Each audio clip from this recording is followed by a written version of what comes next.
দীর্ঘজীবী হও। কিন্তু তোমাদের মধ্যে আমি চন্দ্রদেবের না পাই কোনো দর্শন। চন্দ্রদেবের পরে আমার এই শ্রীচিত্তপ্রসর হয়, তার কি ঘটেছে কোনো অঘটন? না না গুরুদেব, চন্দ্রদেবের না ঘটে কোনো অঘটন। আজ মহাসমারোহে অতি সুসজ্জিত হয়ে ওই দেখুন চন্দ্রদেব এই দেবসভায় করছেন আগমন।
আর হে চন্দ্রদেব, হে চন্দ্রদেব, তোমার স্নিগ্ধ সুমধুর আলো রাত্রিতে তুমি উত্তপ্ত পৃথিবীকে সর্বদাই করিবে শীতল, আর তোমার দেখিয়া জগৎবাসী আনন্দে হইবে তলমন।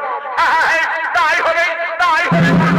আর তবু আজ্ঞা বড় বছর আমি অবশ্যই অক্ষরে অক্ষরে যুগে যুগে সর্বনাশ করিতে পারো। আর বলি হে দেবী তারা, বলি হে দেবী তারা, আজ আমাদের গৃহে অতিথি স্বর্গের সমস্ত দেবতারা, যাও তুমি তোমার সখীদের ডাকো আর তাদের জন্য কিছু আতিথ্যের ব্যবস্থা করো। আমি এক্ষুনি আমার সখীদের ডেকে নিয়ে আসছি। বলি ওরে কোথায় আমার সখীগণ, তোমাকে কোথায় রাখো? তাড়াতাড়ি খাবার লয়ে এই দেব সভায় করে রাখাবো। আমি গেলে পারি, আমি গেলে পারি,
আজ সারা জগতের মানুষ আমার দিকে আঙ্গুল তুলে বলবে, দেবগুরু বৃহস্পতির সহধর্মিণী পরপুরুষের হাত ধরে ঘর থেকে বেরিয়ে গেছে, পরপুরুষের হাত ধরে ঘর থেকে বেরিয়ে গেছে, পরপুরুষের হাত ধরে।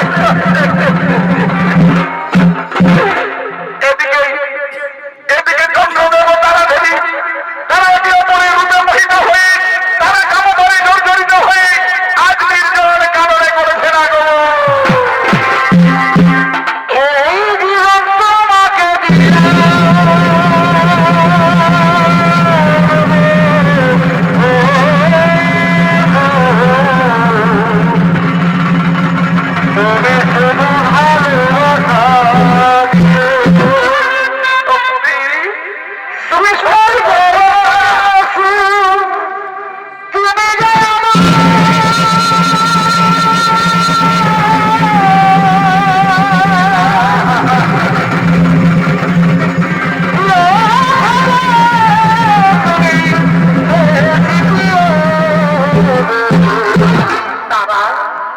আমি যে তোমার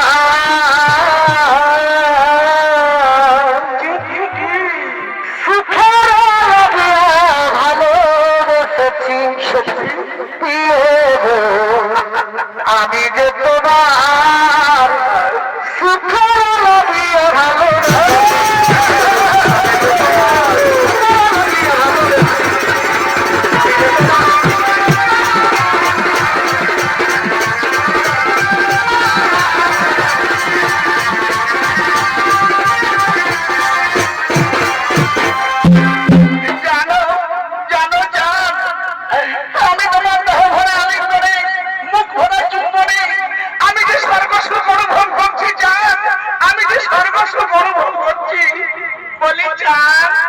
তুমি আমায় কোনোদিন ভুলে যাবে না তো, তুমি আমায় কোনোদিন ছেড়ে দূরে চলে যাবে না তো, না না প্রিয় না, জীবনে মরণে আমি কোনোদিন তোমায় ভুলতে পারবো না প্রিয়।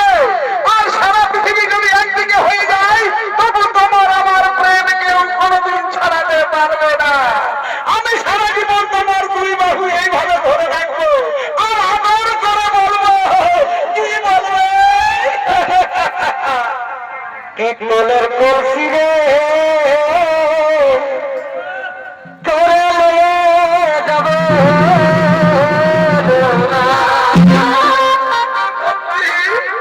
পেট্রোলের কলসি রে তোরে লয়ে যাব জল কালো যমুনা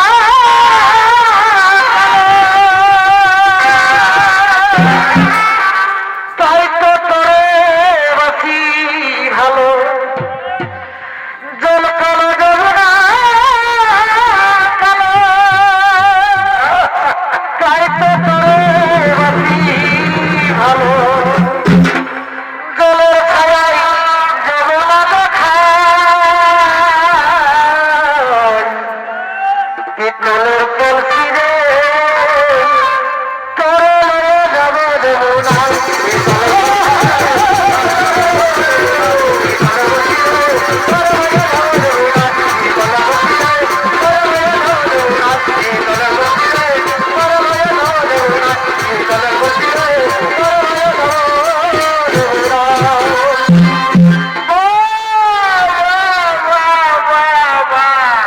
কি অপূর্ব দৃশ্য, কি অপূর্ব দৃশ্য, কি অপূর্ব দৃশ্য। নির্লজ্জ বেহায়া, তোমার কতটা লজ্জা নেই? আজ গুরু বন্দীকে হরণ করে তুমি তার সাথে পাপ কর্মে মেতে রয়েছো। তুমি কি ভুলে গেছো কোন নারী সহধর্মিণী আর কোন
গুরুদেব, এই সামান্য কারণে আমায় তোমার অভিশাপ দেবেন না গুরুদেব। এই আপনার তোমার অভিশাপ আপনি ফিরিয়ে না। গুরু পত্নীকে হরণ করে তার সাথে পরক্রিয়ায় লিপ্ত হয়ে তুমি যে পাপ করে ফেলেছ, আমার কাছে তার জন্য কোনো ক্ষমা নেই। তবে হয় এই পাপের ক্ষমা একমাত্র নবাদিনে মহাদেব, তিনি কিছুটা হলেও করতে পারবেন। বলি ও তারাদেবী, এইবার আমি দেখতে চাই কোথাকার জল কোথায় ঘিরে দাঁড়ায়, কোথাকার জল কোথায় ঘিরে দাঁড়ায়, কোথাকার জল কোথায় ঘিরে দাঁড়ায়। তারাদেবী, তারাদেবী, আজ আমি যে লক্ষ্য পাবেন আজ আমি লক্ষ্য পাবেনকে গুরুদণ্ড পেল, আজ আমি গুরুদেবের কাছে অভিশপ্ত হয়ে গেল, আজ আমি গুরুদেবের কাছে অভিশপ্ত হয়ে গেলাম। তুমি শান্ত হও। আমি বলছি কি, গুরুদেবের অভিশাপ তোমার কোনদিন ফলবে না, কারণ তুমি তো আমায় হরণ করে নিয়ে আসনি। আমি স্বেচ্ছায় ভালোবেসে তোমার সাথে চলে এসেছি। তাই গুরুদেবের কথা না ভেবে তুমি আমার কথা ভাবো। চাঁদ, তুমি আমার রূপের কথা ভাবো, তুমি আমার যৌবনের কথা ভাবো। এসো চাঁদ, আমরা পুনরায় যৌবন সাগরে হারিয়ে যাই।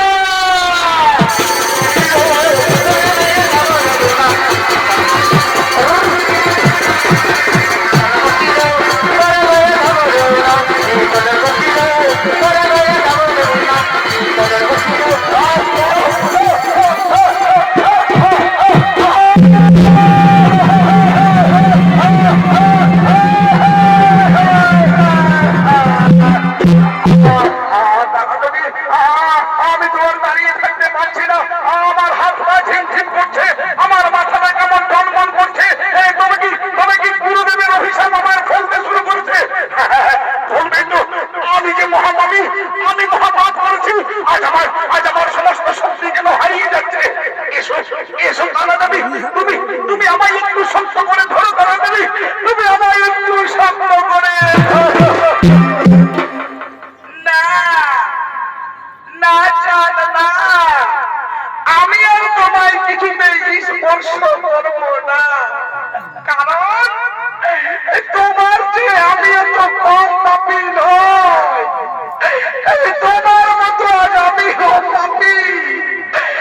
আজ আমি যমুনাদের গুরুমাতা হয়ে তোমার মতো বড় পুরুষের হাত ধরে আমি ঘর থেকে বেরিয়ে এসেছি। আমি ভেবেছিলাম চাঁদ, তোমায় নিয়ে আমি অনেক সুখী হব, কিন্তু আমার সে আশা আজ ভেঙে গেছে। মেয়েরা সুখী হয় তার প্রথম স্বামীর কাছে, যে স্বামী তাকে অগ্নি সাক্ষী রেখে 7 পাক ঘুরিয়ে হাতে শাখা সিথায় সিঁদুর গলায় মালা পরিয়ে তাকে মধুরূপে বরণ করে দেয়। আমি ছুটে চললাম চাঁদ আমার সেই পূর্ব স্বামীর কাছে। আজ সে আমায় যতই লাঞ্ছনা করুক, আজ সে আমায় যতই অপমান করুক, তবু সে আমার স্বামী, সে আমার স্বামী দেবতা।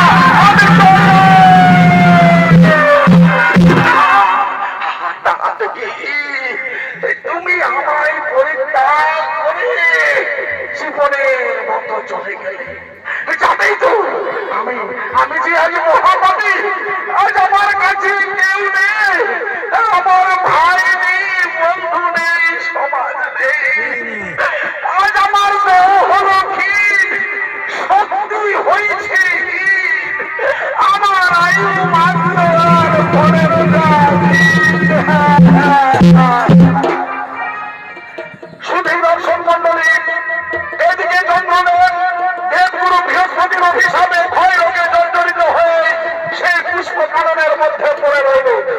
আর ওদিকে পুরাণ প্রমাণ অনুযায়ী চন্দ্রদেবের ছিল নাকি 27 খানা রমণী, কিন্তু চন্দ্রদেব কোনদিনই তাদের স্ত্রী বলে কাউকে ভালোবাসতেন। তাই তারা আজ শিব পূজা করে শিব ঠাকুরের কাছে মানত করবে, কি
আজ আমার কাছে কেউ নেই, আমার দেহ হয়েছে হীন, আমার শক্তি হয়েছে হীন, আমার আয়ু মাত্র আর 15টা দিন।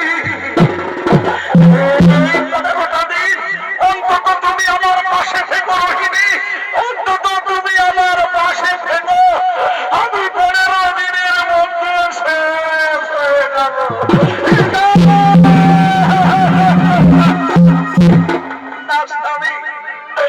আমি তো তোমায় অত সহজে মরতে দেব না স্বামী।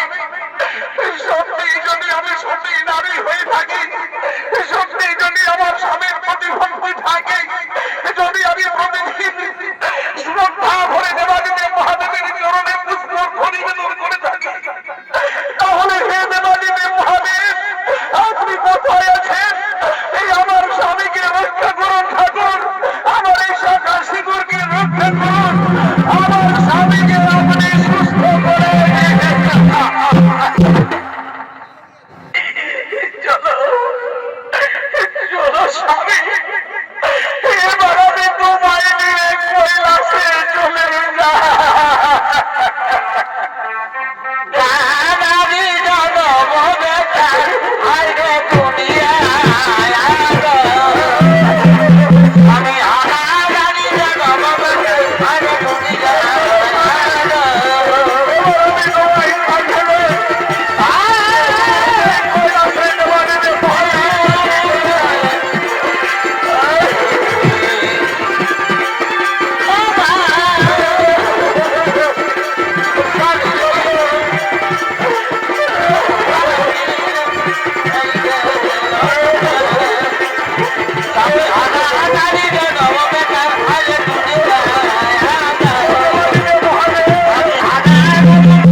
আমার স্বামী তার গুরু পত্নীকে করেছে সহবাস, এই গুরু পত্নীকে করেছে হরণ, আর সেই পাপের গুরুদেবের অভিশাপে আর ক্ষয় রোগে হইবে মরণ।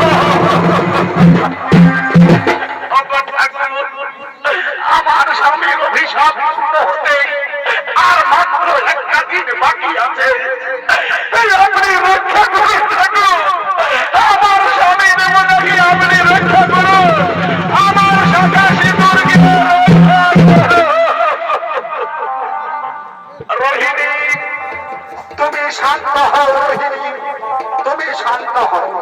হে রোহিণী, আমি তোমার স্বামীকে রক্ষা করতে পারবো, কিন্তু আমি তো তাকে সুস্থ করতে পারবো না।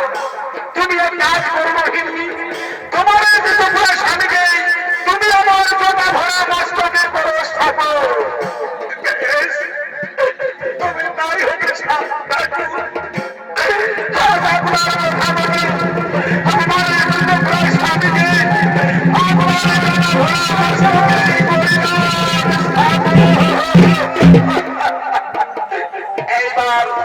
এইবার দেখো রোহিণী, তোমার স্বামীদের কোনো বিপদ হবে না। সে একদিন কেন, সে 15 দিন কেন, সে 15 বছর যেমন আছে এমনি থাকবে। যাও যাও রোহিণী, যাও। এরপর তুমি গুরু বৃহস্পতির কাছে গিয়ে জেনে এসো কিভাবে তোমার স্বামী তার অভিশাপ থেকে মুক্তির উপায় পাবে। যাও, কিভাবে সে মুক্তি লাভ করবে, যাও তুমি দেবগুরু বৃহস্পতির কাছে জেনে এসো। তাই গুরুদেব, আপনার কথা মতো আমি দেবগুরুর কাছে যাব, আমি দেবগুরুর কাছে যাব। এসো এসো হে মন্ত্রী, এসো ভিঙ্গি, আমরা রোহিণীকে কিছুটা এগিয়ে নিয়ে আসি।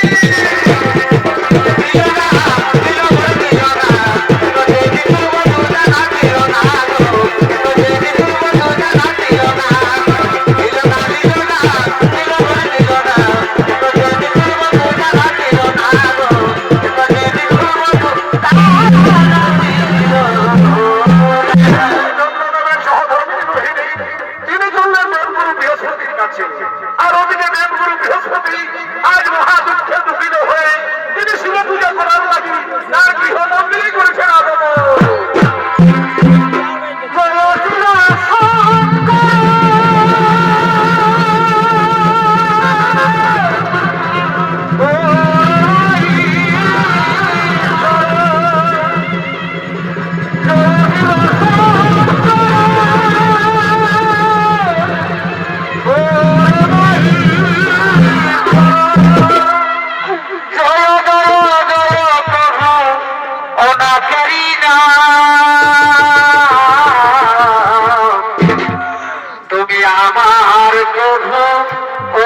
ভোলানাথ তুমি আমার প্রভু ভোলানাথ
তুমি কেন এসেছো আমার বাড়িতে? যাও, তুমি দূর হয়ে যাও। তোমার মতো প্রবর্তিত নারীর মুখ আর আমি দেখতে চাই না। যাও, তুমি এই সম্মুখে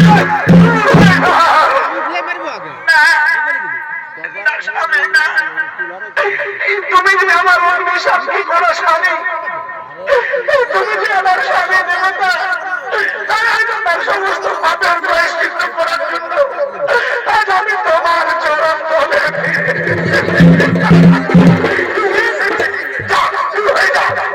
শয়তানের মুখ আর আমি দেখতে চাই না। যাও, আজ আমি তোমার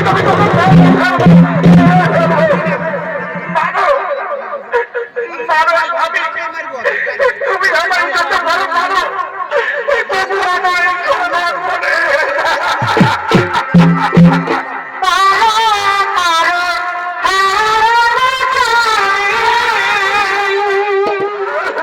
স্বামী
রোহিণী, তোমার স্বামী আমার মুখে চুনকালি মাখিয়ে দিয়ে সে যে অপকর্ম করেছে তার জন্য সে উপযুক্ত শাস্তি পেয়েছে।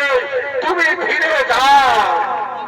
গুরুদেব, আমার স্বামী চন্দ্রদেব অপকর্ম করেছে, আর আপনার সহধর্মিনী তারা দেবী সে বুঝি অতি সুকর্ম করেছে, তাই না? গুরুদেব, এরা তো দুজনেই সমান পাপী, এরা তো দুজনেই সমান দোষী। তাহলে আপনি কেন আমার স্বামীকে শাস্তি দিলেন, আর কেন একে কোনো শাস্তি দিলেন না? এই অতি সুন্দরী আপনার সহধর্মিনী বলে, নাকি এর প্রতি আপনার কোন দুর্বলতা আছে বলে?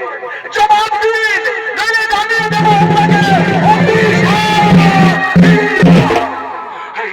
রোহিণী। তুমি শান্ত হও, তোমার স্বামী ভক্তি আমাকে মুগ্ধ করেছে। কিন্তু হে রোহিণী, তুমি তো বড় দেরি করে আমার কাছে এসেছো। আমি গতকাল রাত্রিতে তোমার স্বামীকে এক খণ্ড শ্মশান দিয়ে লক্ষ্য করেছিলাম, কিন্তু আজ তো আমি তাকে দেখতে পাচ্ছি না। তাহলে আজকে তার অভিশাপের শেষ দিন, তুমি বড় দেরি করে এলে রোহিণী, তুমি বড় দেরি করে এলে। আমার স্বামীকে আমি এমন জায়গায় লুকিয়ে রেখে এসেছি, সেখানে আপনার অভিশাপ কিছুতেই পৌঁছাতে পারছে না। সেখানে 15 দিন গেল, 15 বছর থাকলেও সে যেমন আছে সে তেমনি থাকবে। কি বললে রোহিণী? তাহলে বলো রোহিণী, তুমি তোমার স্বামীকে কোথায় লুকিয়ে রেখেছো যেখানে যেখানে আমার অভিশাপ পৌঁছাতে পারছে না? গুরুদেব, আমার স্বামীকে আমি দেবাদেবের মহাদেবের জটায় লুকিয়ে রেখেছি। ধন্য ধন্য রোহিণী, তোমার স্বামী ভক্তি হোগা, তোমার স্বামী ভক্তি আমাকে মুগ্ধ করেছে। যাও যাও রোহিণী, তুমি তোমার স্বামীকে সব তীর্থের জলে স্নান করাবে। যাও, সব তীর্থের জলে স্নান করাবে, সে আমার অভিশাপ থেকে মুক্তি পাবে। এমনকি সে তার আগের পূর্ণ রূপ পুনরায় ফিরে পাবে। তোমার অপার দয়া, এই তর জোড়ানো ভাগিনী শত শত প্রণাম। আমি আসি গুরুদেব, আমার স্বামীকে আমি সব তীর্থে চলে যাব, আমি সব তীর্থে চলে যাব, আমি সব তীর্থে চলে যাব। দেখলি হতচ্ছাড়ি নারী কাকে বলে তুই দেখলি? শুধু রূপেই নারীর আসল পরিচয় নয়, তার মধ্যে শ্রদ্ধা, ভক্তি, মায়া, মমতা থাকতে হবে। কিন্তু তুই তো তা করলি না। তুই তুই আমার মুখে চুনকালি মাখিয়ে দিয়ে আজকে অপমান করেছিস। তার জন্য আমি তোকে ছাড়বো না। আজ আমি তোকে ছেড়ে ছাড়বো।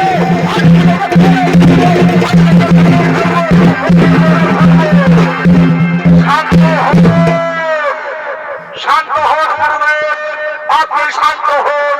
নারী হত্যা মহাপাপ। কি বললেন? কি বললে ব্রহ্মা? কি বললে বিষ্ণু? কি বললে মহেশ্বর? নারী হত্যা মহাপাপ। কিন্তু আমার সহধর্মিনী তারা দেবী যে অপকর্ম করেছে তার জন্য মৃত্যু জন্ম।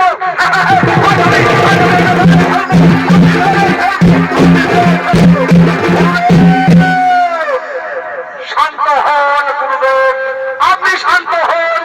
একবার ভেবে দেখুন, আমরা যেহেতু সৃষ্টিতন্ত্রের মধ্যে রয়েছি, তাই তারা দেবী হয়তো যে অপকর্ম করেছে সেটাও হয়তো কোন সৃষ্টিতন্ত্রের মধ্যেই পড়বে। কি বললে? কি বললে ব্রহ্মদেব? কি বললে বিষ্ণুদেব? কি বললে মহেশ্বর? আমার তারা দেবী যে অপকর্ম করেছে সেটা হয়তো কোন সৃষ্টিতন্ত্রের মধ্যেই পড়বে।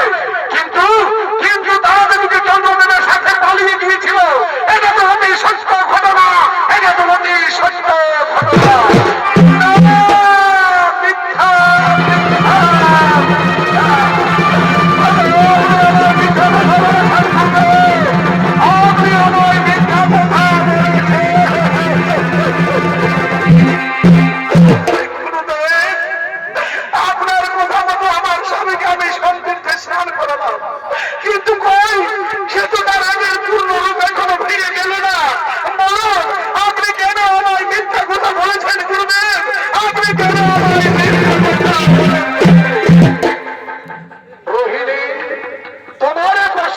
জবাব আমি দিতে পারবো না।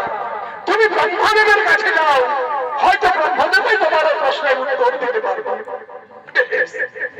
কোথায় কোথায় সৃষ্টিকর্তা ব্রহ্মদেব, কোথায়?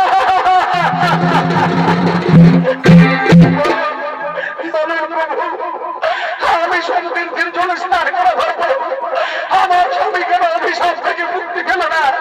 কেন সে তার আগের পূর্ণ রূপ ফিরে পেল? রোহিণী, তুমি শান্ত হও, তুমি শান্ত হও রোহিণী। তোমার স্বামী তার আগের পূর্ণ রূপ ফিরে পাবে, তবে আজ বা এক্ষুনি নয়। সে যেমন ভাবে একটু একটু করে ক্ষয় হয়ে শেষ হয়ে গিয়েছিল, ঠিক তেমনি ভাবে একটু একটু করে 15 দিন পরে সে আবার তার পূর্ণ রূপ ফিরে পাবে। এমনকি আবার সে ধীরে ধীরে সে ভয়প্রাপ্ত হবে, আবার সে পূর্ণ রূপ ফিরে পাবে। এইভাবে তার এই অবস্থা চক্রাকারে বছরের পর বছর, যুগের পর যুগ চলতে থাকবে।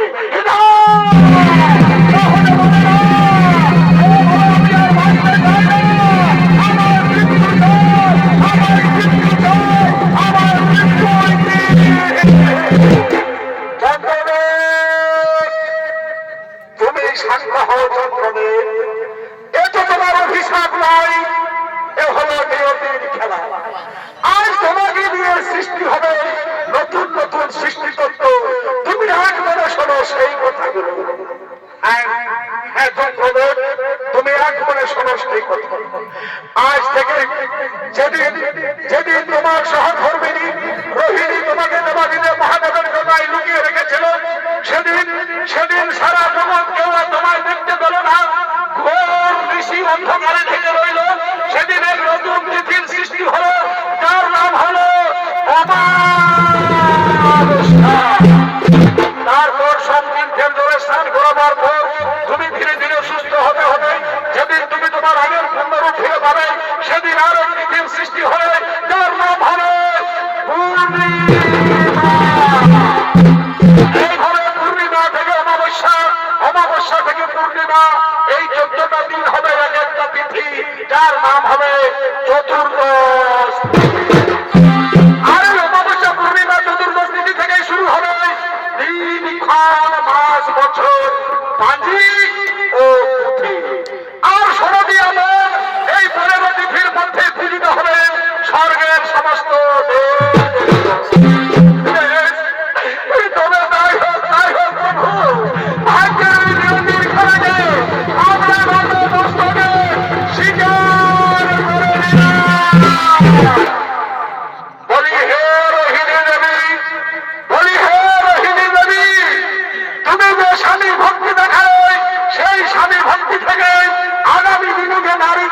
সৃষ্টি হবে, তারা মমতাময়ী ও সতীলক্ষ্মী নামে পরিগণিত হবে।